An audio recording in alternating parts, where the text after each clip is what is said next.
Hi guys, kahapon pa nga pala tong vlog na to and ngayon ko lang na-edit at ngayon ko lang na-upload dahil sobrang dami kong inaasikasong activity. Dito na nga lang pala kami nag-ayos sa sasakyan dahil wala na kaming oras. Pupunta nga pala kaming mall ngayon para bumili ng panregalo sa anak ng tropa namin. Nung 15 pa nga pala yung birthday niya and kahapon lang kami nakabili ng panregalo. Guys, hindi pala kami, yung ate ko lang pala yung bibili. Kasi na-advance ko na yung regalo ko matagal na. Hindi rin pala sa akin, sa BF ko pala.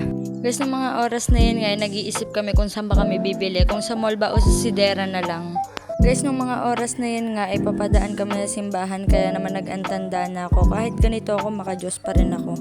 Guys, may kalayuan nga pala to sa bahay namin, kaya naman putol-putol na lang yung video na ginawa ko. Kasi kung papahabain ko pa to, baka maubos lang yung oras.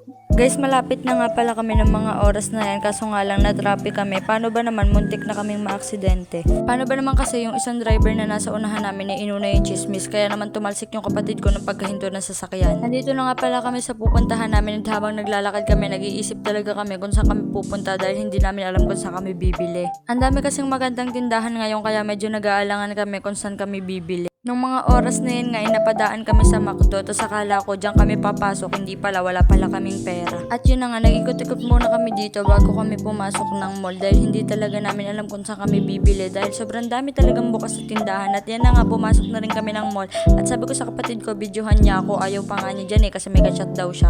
Pero wala talaga siyang magawa dahil gusto talaga niya akong suportahan sa lahat ng gagawin ko, kaya naman hinayaan muna niya yung kachat niya. At sabi ko nga pala sa kanya, hanggang taas niya lang ako bibidyohan dahil kaya ko nang bidyohan yung sarili ko pag-aakyat namin ng escalator. Gusto ko lang makita niyo ako sa vlog ko dahil kung napapansin niyo, puro mga kapatid ko yung mga ibinibidyo ko kasi yun lang yung kaya ko.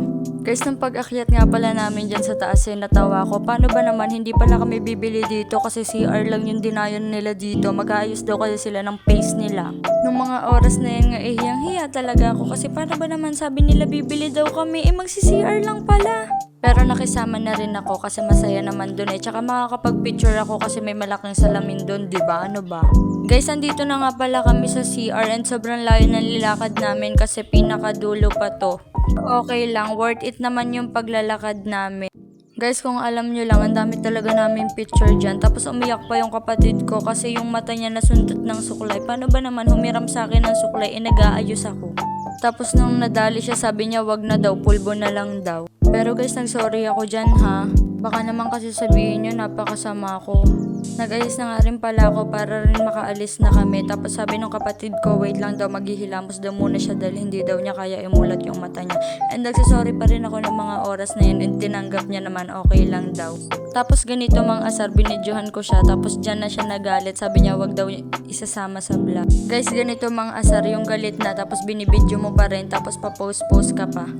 Guys, kahit ako magagalit, yung naiyakan na tapos tatawanan ka pa. Tapos ng mga oras na yan nga, pinapagalitan niya ako. Pero ako eto, pasayaw-sayaw lang. Paano ba naman papagalitan niya ako habang tumatawa siya? Sinong hindi matatawa dun? Kung nakikita niyo, medyo malala na yung away namin dyan. Pero maya-maya rin naman magbabati na rin kami. Guys, tapos na nga pala kami mag-ayos. And sabi ng mga kapatid ko, lalabas na daw kami. Pero itong kapatid ko, bumalik ulit kasi magpipicture daw siya. Tapos nung nakapag-picture na nga siya, lumabas na rin kami. At umikot naman muna kami dito sa mall dahil maghahanap na kami ng panregalo. Tapos habang umiikot kami, nakita ko yung favorite kong tambayan. Guys, kung papanood nyo yung isa kong vlog is makikita nyo dun yung video namin kung saan ko favorite tumambay dito sa mall. And dun yun sa Pan Nation. O diba, bitin pa yung salita. Guys, yan nga pala yun. And favorite kong laruin dyan is yung lipstick. And hindi ko alam yung tawag dun, guys. Dahil nga wala kaming makita dito, bumaba na rin kami. And napagpasyahan namin na dun na lang bumili sa labas. Kasi mas mura dun and mas maganda pa. Makakapili ka pa ng maayos. Pababa na nga pala kami ng escalator dyan. And nagmas na rin ako kasi hindi ko na kinakaya yung amoy ng katabi ko. Charot, katabi ko pala yung kapatid ko. Pagalitan pa ako niyan.